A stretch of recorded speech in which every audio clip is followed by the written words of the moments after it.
지금 우리는 이 사도신경의 첫 번째 신앙 고백에서 성부 하나님에 대한 신앙을 살펴보고 있습니다. 지난주에는 제26문을 보았는데 거기에서 우리는 창조주 하나님의 사역과 함께 그분의 아버지 되심을 배우게 되었죠. 하나님 아버지께서는 이 세상을 창조하신 전능한 분이시며 또한 새 창조의 역사를 통하여서 죄인인 우리를 당신의 자녀로 삼아주십니다. 우리의 아버지께서는 항상 전능하신 능력 가운데 우리를 돌봐주시며 우리의 몸과 영혼에 필요한 모든 것을 공급해 주십니다. 또한 성부께서는 때때로 우리에게 악한 일이 일어나는 것을 허용하시지만 그 모든 것을 통해서 우리를 훈계하고 연단하시는 은혜를 주신다고 하였죠. 그러므로 우리는 이 아버지의 선하심을 믿고 그분께서 항상 모든 일을 합력하여 선을 이루어 주실 것을 신뢰할 수가 있습니다.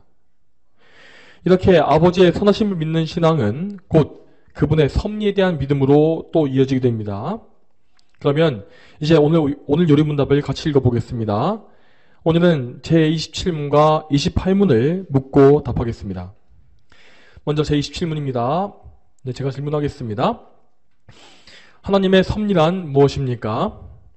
전능하시며 모든 곳에 임재하시는 하나님의 능력으로서 하늘과 땅과 모든 피조물을 붙들고 다스리시는 것입니다.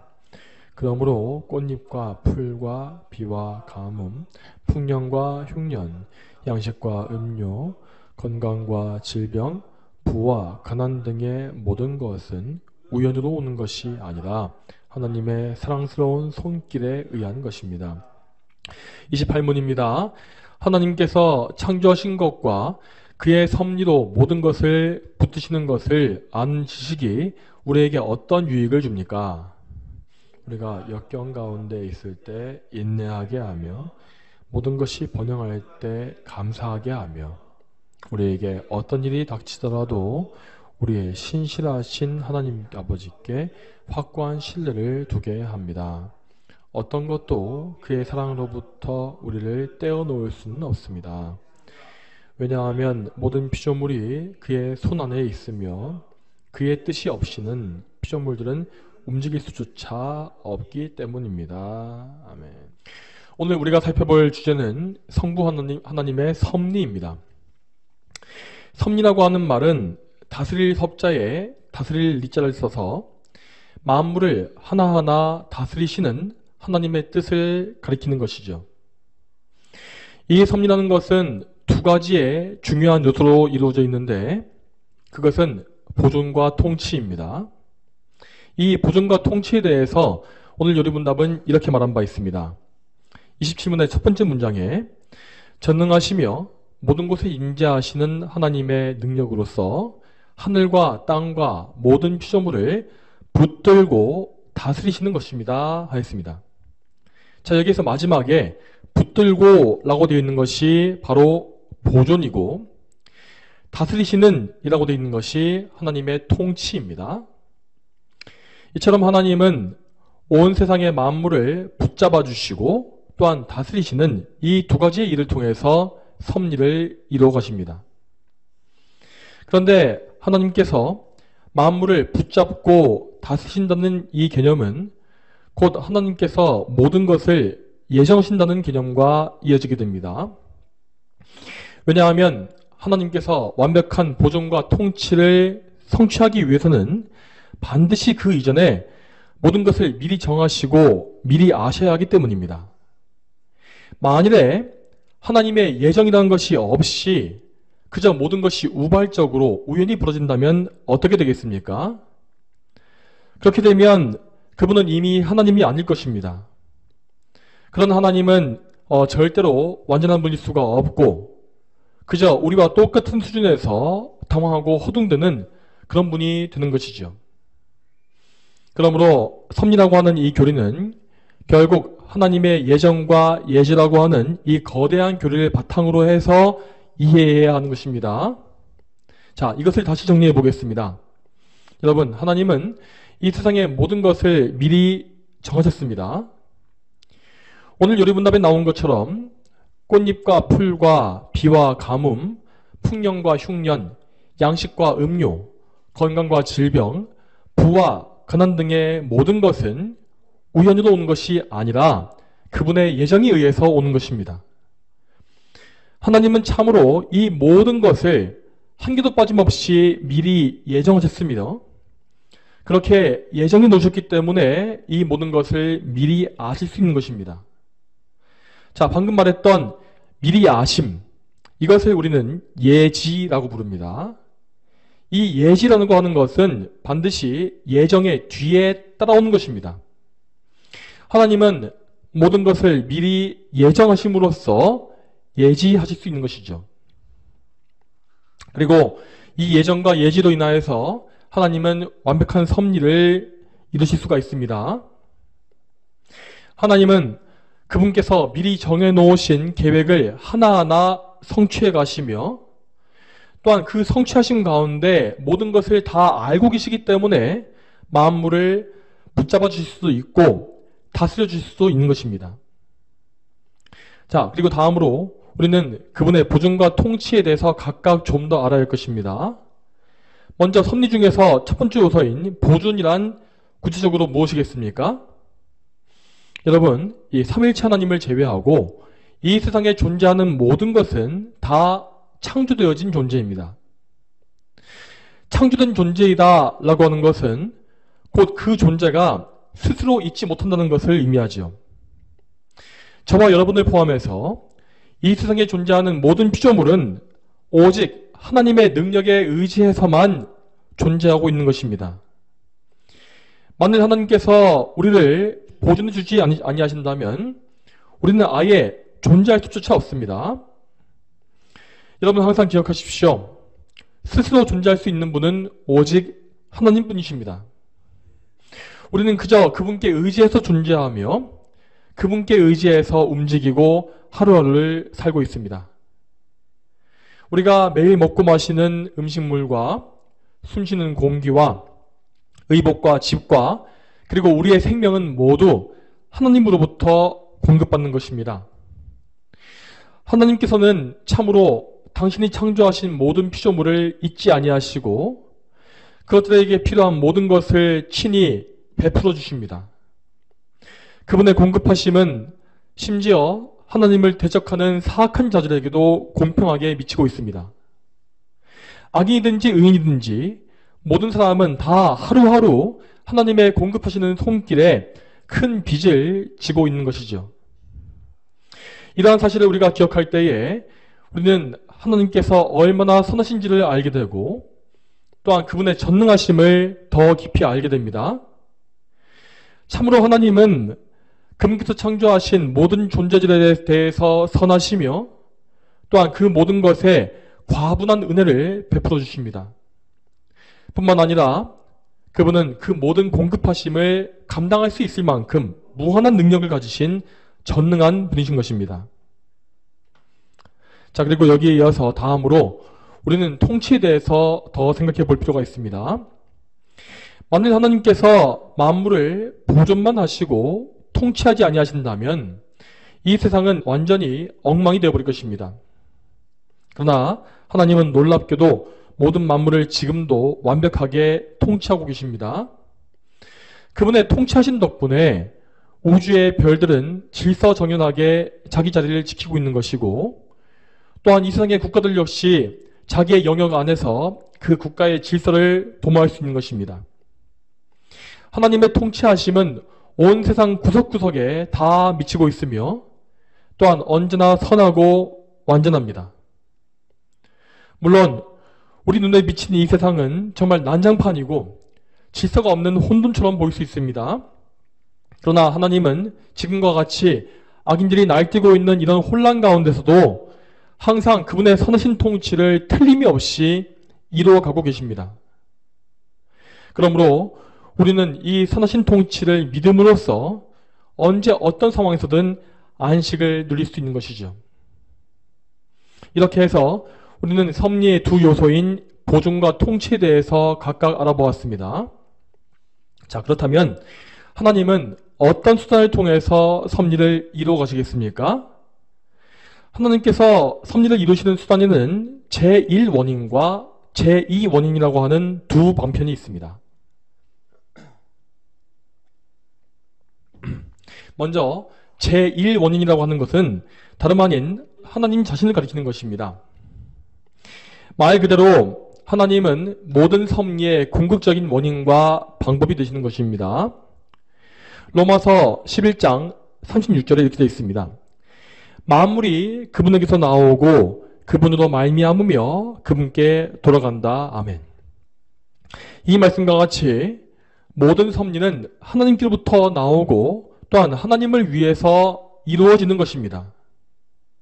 그런데 하나님은 이 세상을 만드실 때에 그분의 섭리를 이루어가시기 위해서 여러 가지 이치적인 방편과 질서들을 함께 만드셨습니다. 예를 들어서 우리는 이 자연에 존재하고 있는 여러 가지의 법칙을 알고 있지 않습니까? 만유인력의 법칙이나 관성의 법칙, 질량 보존의 법칙 등등이 바로 그것이 아닙니까? 그리고 하나님은 우리 인간에게 자유의지를 주셨는데 우리는 이 자유로운 의지에 의해서 각자의 생각대로 여러 가지 일들을 자유롭게 행하고 있습니다. 이렇게 이 세상에 부여해 주신 여러 질서와 방편들을 가리켜서 우리는 제2원인이라고 부르고 있습니다. 하나님은 이 제2원인들을 사용하심으로 말미암아 그분의 섭리를 지금도 이루어 가십니다. 일반적인 상황에서 하나님은 제2원인의 자유나 그 속성을 손상시키거나 침해하지 않으십니다. 다시 예를 들어서 하나님은 섭리를 이루시기 위해서 우리의 의지를 강제로 꺾으시는 법이 없습니다. 예수님께서 십자가에 못 박히실 때에 가룟 유다나 대제사장들은 그들의 자유로운 의지에 의해서 예수님을 죽인 것입니다. 하나님은 물론 그들의 모든 행동을 통제하심으로 말미암아 그 행동을 통해서 예수님의 구속사역을 이루셨습니다. 하지만 그럼에도 그들의 행동을 억지로 바꾸신 것은 절대 아닙니다. 이런 의미에서 모든 죄인들은 자기 죄의 책임을 하나님께 돌릴 수가 없는 것이죠. 하나님께서 제2원인들을 통하여서 섭리를 이루어 가시는 과정은 정말 신비하고 놀랍습니다. 하나님은 모든 도구들을 다 자유롭게 사용하시면서도 그 질서와 법칙을 전혀 해치지 아니하십니다. 그와 동시에 그분은 그 제2원인의 질서에 매이지도 않으시지요. 하나님은 모든 도구들을 완벽하게 통제하고 지배하심으로써 그분의 그 예정하신 계획이 완전하게 이루어지게끔 섭리하십니다. 여러분, 이렇게 광범위하고 광대하고 놀라운 이 섭리의 사역에 대해서 우리는 도저히 다 이해할 수가 없습니다. 우리는 그저 하나님의 섭리에 대해서 경이로워하면서 그분께 전적인 감사와 찬송을 올릴 수 있어야 합니다.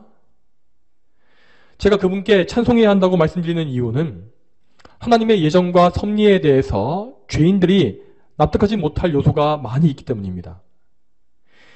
대표적으로 하나님의 예정하심에 대해서 우리 죄인들이 가장 거부감을 느끼는 요소가 한 가지 있는데 그것은 바로 이중예정이라고 부르는 교리입니다. 이중예정의 교리는 하나님께서 모든 사람의 구원과 멸망을 미리 정하셨다고 하는 교리입니다. 우리로서는 하나님의 이러한 계획을 잘 이해하기가 힘듭니다. 그러나 하나님은 참으로 이 세상의 만물의 모든 것을 다 예정하시고 섭리하시는 분이 아닙니까? 이렇게 전능하신 하나님께서 어떻게 인간의 구원과 멸망, 영생과 지옥이라고 하는 중대한 문제를 그저 우연에 맡길 수 있겠습니까? 여러분, 항상 우리는 인간의 구원에 대한 하나님의 주권을 전적으로 인정하고 믿어야 합니다. 하나님은 항상 100% 선하신 뜻에 따라서 어떤 사람은 생명에 이르도록 작정하시고 어떤 사람은 멸망에 이르게끔 정하셨습니다. 이 사실을 믿지 못한다면 우리는 하나님의 섭리 전체를 믿지 못할 것이며 우리의 구원 역시 확신할 수가 없고 하나님을 신뢰하는 것 자체가 불가능합니다. 이러한 의미에서 하나님은 마귀나 죄인들의 악행까지도 예정하신 것입니다.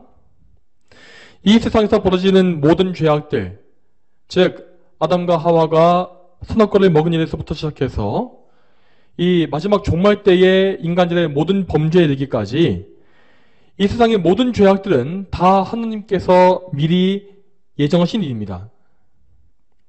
물론 이 역시 우리의 한정된 지식 안에서는 도저히 이해할 수 없는 신비입니다. 그렇지만 우리는 악을 예정하시는 하나님의 방법을 바르게 이해해야 하고 그것을 믿어야 합니다. 우선 여러분, 하나님은 절대로 이 죄와 악을 직접 조성하시는, 사주하시는 분은 아닙니다. 앞에서도 잠시 말씀드린 바와 같이 하나님은 절대 악인들이 죄를 짓게끔 강제하시는 분이 아닌 것입니다. 그러나 그분은 단지 죄악을 허용하심으로써 그분의 계획이 이루어지게 하시는 것입니다. 우리는 이러한 작정을 가리켜서 허용적인 작정이라고 부릅니다. 여러분, 우리는 항상 성경의 교리를 전적으로 믿고 인정해야만 합니다. 우리 인간의 취향과 생각에 맞지 않는다고 하여서 성경의 진리를 일부 거절한다면 어떻게 되겠습니까? 그렇게 되면 우리는 성경의 하나님이 아닌 다른 신을 만들어서 믿는 것입니다. 하나님은 우리의 유한한 두뇌로서 이해할 수 있는 분이 절대 아닙니다. 그분은 무한하고 영원하신 분이기 때문에 우리의 한계를 아득히 뛰어넘어서 완벽한 계획과 완전한 선을 이루실 수 있는 것이죠. 우리는 그래서 우리가 이해할 수가 없고 심지어 우리에게 거부감을 일으키는 것들까지도 성경대로 믿고 순종하는 그런 온전한 믿음을 소유해야 합니다. 여러분, 그렇지만 이 세상의 죄인들은 하나님의 섭리에 대해서 여러 가지 잘못된 생각과 사상들을 만들어 왔습니다. 죄로 타락한 인간은 하나님을 알지 못하며 또한 그분께서 정하신 계획과 섭리를 부정하려고 합니다. 그 인간의 죄성이란 것은 지극히 악하고 왜곡되어 있기 때문에 항상 하나님의 뜻을 거역하고 부정하며 자기의 주장을 세우려고 하죠. 그러면 이러한 죄성에 따라서 죄인들이 하나님의 섭리를 왜곡했던 사상에는 어떤 것이 있겠습니까? 첫 번째로 조금 과거로 돌아가서 17세기 유럽에서는 이신론이라고 하는 잘못된 신학체계가 시작되었습니다. 이신론자들은 기독교가 아직 왕성했던 시기에 나타났기 때문에 하나님의 존재 자체를 부정하지 못했습니다. 그들은 하나님께서 이 세상을 창조하셨다고 하는 교리를 믿었습니다. 그렇지만 그들은 이 세상에 대한 하나님의 섭리, 보존과 통치를 믿지 않는 것입니다. 다시 말해서 그들은 하나님께서 이 세상을 창조만 하신 것이고 그 다음에는 원래 창조해 놓으신 질서와 법칙에 의해서 저절로 돌아가게 하셨다고 본 것입니다. 당연히 이러한 세계관에서 하나님의 예정과 섭리, 심판 등의 교리는 아예 인정될 수가 없는 것입니다. 이 신론의 특징은 하나님의 역할을 크게 축소시킨다는 것입니다. 이 생각에 따르면 하나님은 이 세계와 더불어서 이미 우리와 관계가 없는 분이기 때문에 우리는 그분을 애써 알아야 할 필요가 없습니다. 대신에 우리는 하나님이 아니라 이 세상에 대한 지식만을 탐구하면 되게 되는 것이죠. 그런데 여러분, 항상 어떤 오류나 죄악은 그 죄악된 생각은 그대로 머물러 있는 법이 없습니다. 이신론과 같은 이런 이단적인 사상 역시 그대로 남아있지 않았고 또 다른 이단과 더 심하게 왜곡된 철학을 낳게 되었습니다. 세월이 흐르면서 점점 서구 유럽은 무신론의 철학으로 빠져들어갔고 결국 하나님을 완전히 부정해버리고 영적인 것을 다 부정해버리는 세계관이 만연하게 되었습니다. 그것은 오늘날까지도 이 세상을 지배하고 있는 자연주의라고 하는 철학체계입니다. 이 자연주의가 시작된 것은 이 현대과학의 발달과 깊은 연관이 있습니다. 산업혁명이 일어나고 과학이 크게 발달하면서 이전까지 신비에 쌓여있던 많은 자연현상들이 과학적으로 증명된 것입니다. 이에 따라 사람들은 지구와 우주의 모든 현상들에서 하나님을 완전히 잊어버렸고 모든 것은 그저 과학적인 질서와 원리에 따라서 돌아가고 있다고 믿게 되었습니다. 이러한 자연주의적인 생각으로 이 세상을 바라보고 있는 사람들은 자신이 대단히 합리적이고 이성적이라고 믿습니다.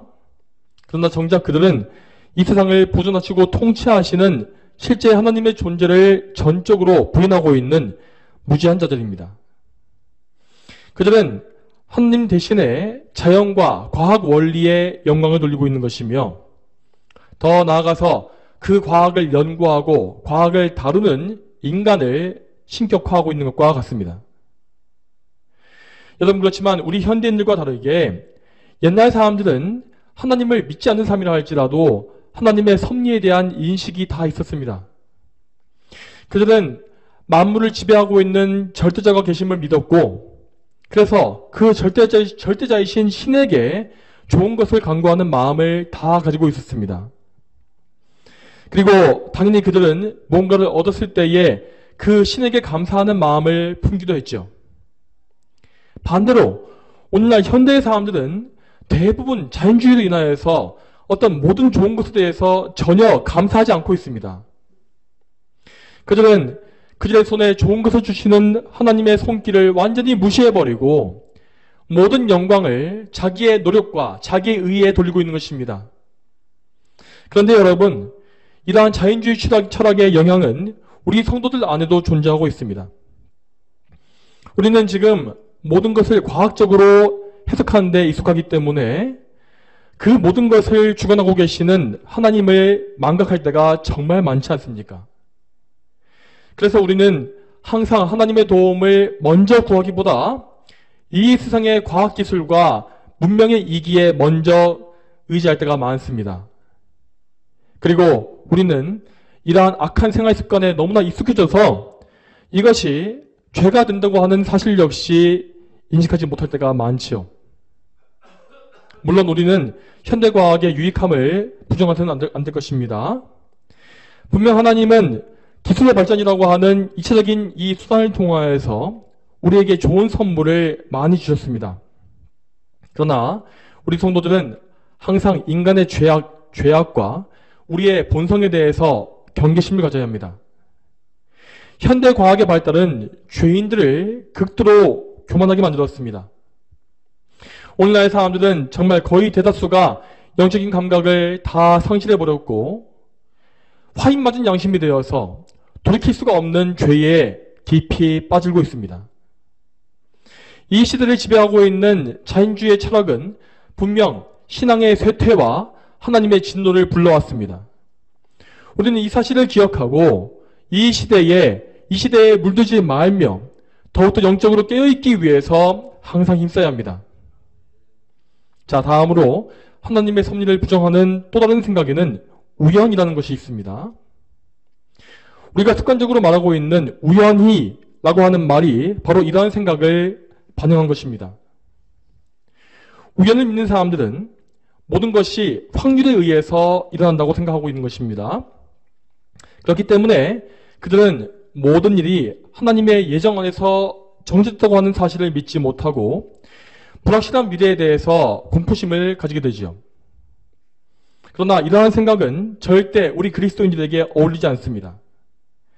여러분, 우리는 만사가 하나님의 선하신 뜻에 따라서 정해졌다고 믿으며 우연히 벌어지는 일이 없다고 믿습니다.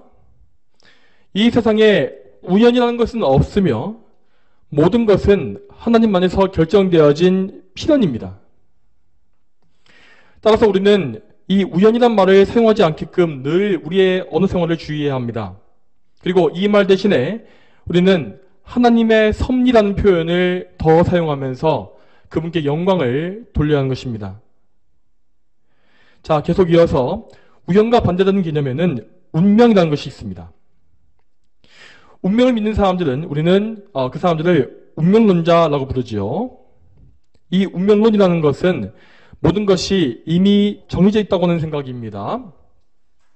이 정해진 운명은 누구도 거스를 수 없으며 어떤 노력을 할지라도 이길 수가 없습니다. 따라서 운명론자들은 운명에 순응하고 자기 주제를 넘지 않는 선에서 적당히 사는 것이 행복이라고 생각합니다.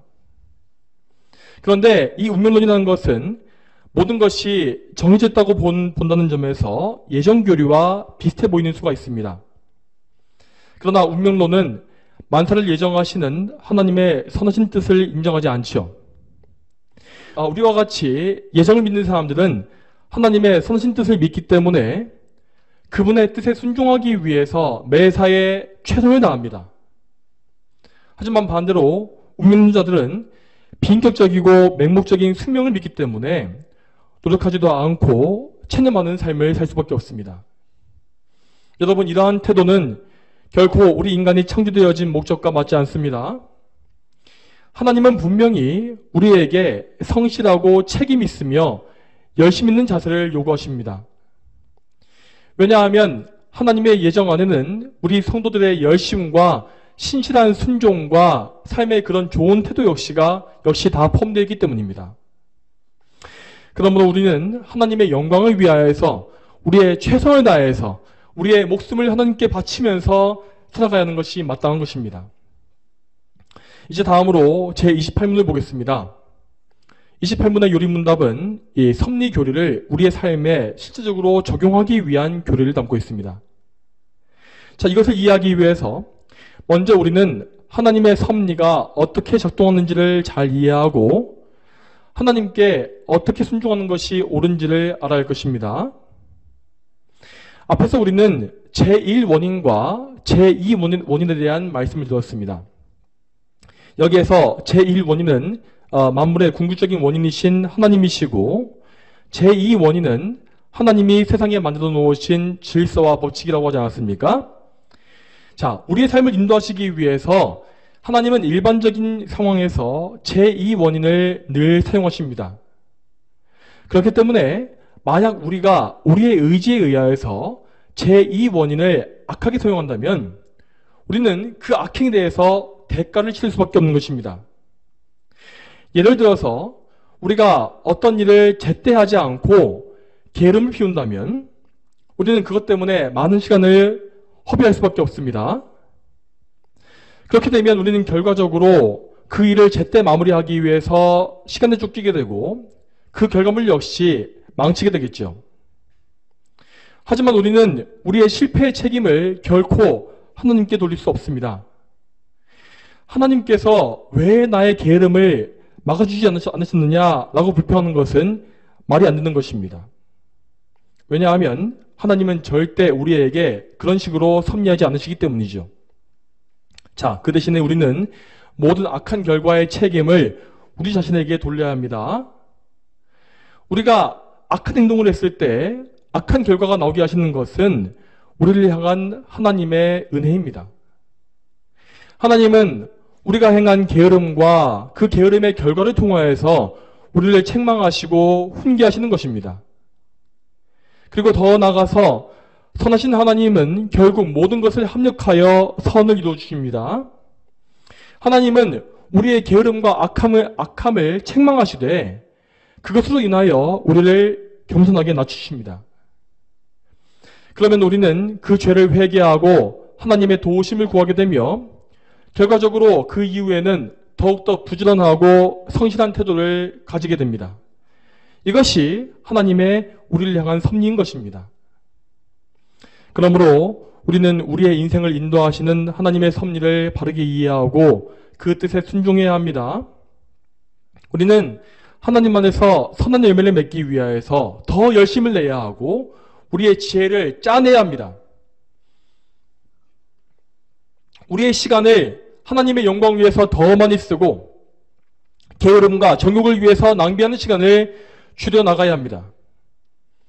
이렇게 해서 우리가 제2원인들을 선하게 사용할 때에 하나님은 그 안에서 선하신 섭리로서 우리가 좋은 열매를 맺게 하실 것입니다.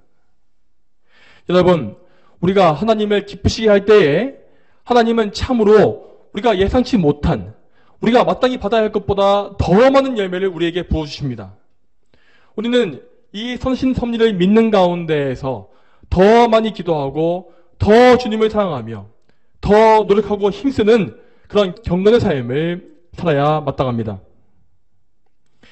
또한 여러분, 다음으로 하나님의 섭리를 믿고 아는 것은 우리의 신앙을 매우 성숙하게 만듭니다. 오늘 이 설교 말씀의 본문인 창세기 22장 14절을 보게 되면 거기서 아브라함은 그가 이삭을 잡아서 번제로 바치려고 있던 그 장소를 여호와 이레라고 불렀습니다. 이 말은 곧 여호와께서 준비하신다 라는 뜻입니다. 아브라함은 맨 처음에 이삭을 번제로 바치라고 하시는 하나님의 명령을 도저히 이해할 수 없었지만 그럼에도 불구하고 하나님의 모든 계획이 선하심을 믿었습니다. 그래서 그는 하나님의 선하심만을 믿고 그분의 명령에 절대적으로 복종한 것이죠. 그리고 그렇게 하나님께 복종했을 때 그는 하나님께서 이삭을 살려주시는 것을 보게 되었으며 또한 그분께서 이삭을 대신해서 제물로 바칠 순양을 준비해 놓으신 것을 또한 보았습니다. 이때 그는 하나님의 섭리에 대한 더 깊은 이해를 가지게 된 것입니다. 자, 이것에 대해서 다시 말하자면 하나님은 아브라함이 당신에게 순종하였을 때 그의 아들 이삭의 생명을 보존해 주셨고 또한 피조물들을 통치하심으로써 순양을 친히 준비하셨습니다. 이러한 보존과 통치, 섭리를 경험함으로써 아브라함은 이전보다 더 하나님을 깊이 알고 그분을 더 굳게 신뢰할 수 있게 된 것입니다. 여러분, 우리 역시 아브라함이 겪은 이러한 신앙의 경험을 꼭 통과해야 할 것입니다. 하나님은 그분의 자녀들을 결코 가만히 방치해 두시는 법이 없습니다. 여러분은 오늘 이 설교를 통하여서 섭리에 대한 교리적인 지식을 배우게 되었습니다. 이것은 제가 가르친 것이 아니라 하나님께서 그분의 섭리를 통해서 여러분께 친히 알리신 것입니다. 하나님은 지금 여러분에게 섭리의 교리를 가르치셨기 때문에 이 배운 교리를 반드시 경험적으로 배우게 하실 것입니다. 그분의 선하신 손은 우리를 이끄실 것이고 우리가 하나님의 섭리를 경험하고 인정할 수 있게끔 선한 시험을 주실 것이 분명합니다. 그러므로 성도 여러분, 여러분의 인생에 앞으로 이해할 수가 없는 어려움이 닥칠 때에 반드시 오늘 들으신 이 설교를 기억하시기 바랍니다. 하나님의 모든 계획은 언제나 선하시며 그분은 그 선하신 계획 가운데 우리 모두를 보존하시고 통치하실 것입니다. 그러므로 우리는 그 어떤 악한 상황을 당할지라도 하나님의 선하심을 의심하지 말고 그분의 선하신 오른손에 우리를 맡겨야 합니다. 여러분, 이러한 믿음의 시험은 우리만 당한 것이 절대 아닙니다. 우리보다 앞서서 구원의 여정을 걸어갔던 우리의 모든 신앙의 선배들 역시 다 이 시험을 통과했습니다. 그들은 하나님의 손에 붙잡혀서 그 시험을 넉넉히 이겼으며 하나님을 아는 지식에 있어서 더욱더 깊어져가는 은혜를 얻었습니다.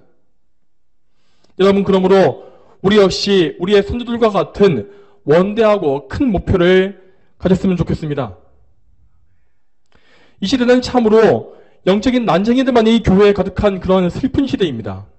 하지만 이런 시대일수록 저와 여러분이 정말 하나님을 더 많이 알므로 말미암아서 영적으로 크게 성장하는 그런 영적 거장이 되길 바랍니다. 그리고 그분의 선하신 섭리를 신뢰함으로써 하나님께 절대적으로 복종하는 믿음을 우리가 가지길 소망합니다. 하나님은 이러한 큰 믿음, 굳센 믿음을 정말 기뻐하시며 그 믿음을 통하여서 큰 영광을 받아주십니다.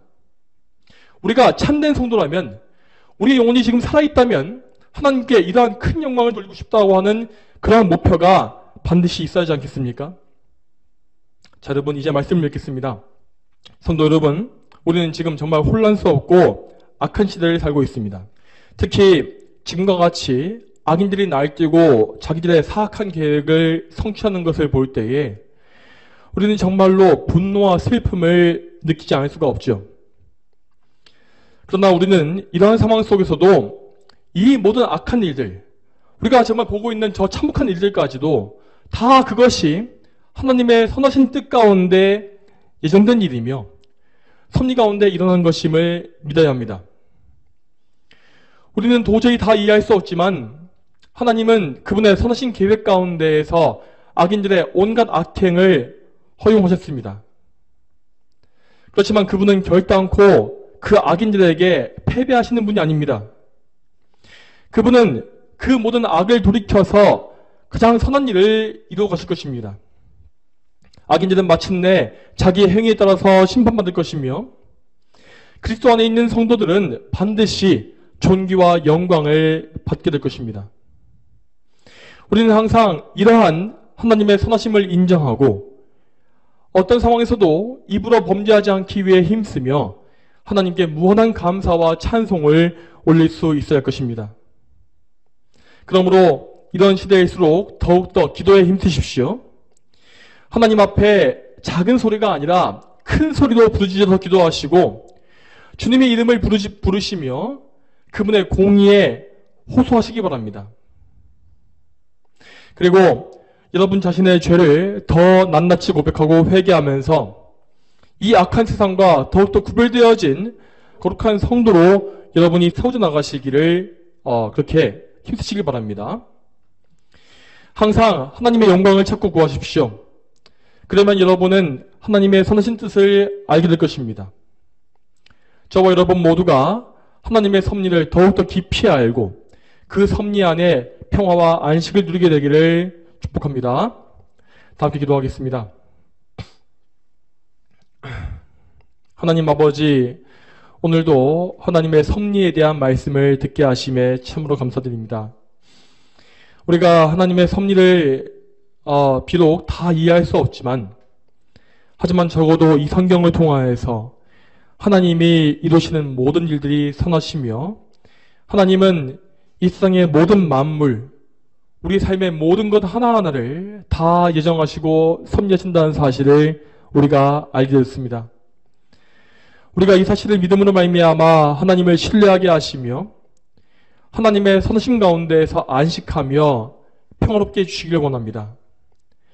우리의 마음속에 마귀가 이 세상의 악을 통하여서 악한 파도를 치지 못하게 막아주시고 정말 우리가 항상 하나님 안에서 평안하면서 늘 하나님만 바라보고 하나님 안에서 안식하는 그러한 복된 인생을 살 수 있도록 주여 도와주시옵소서. 감사드리며 예수님의 이름으로 기도 올립니다. 아멘.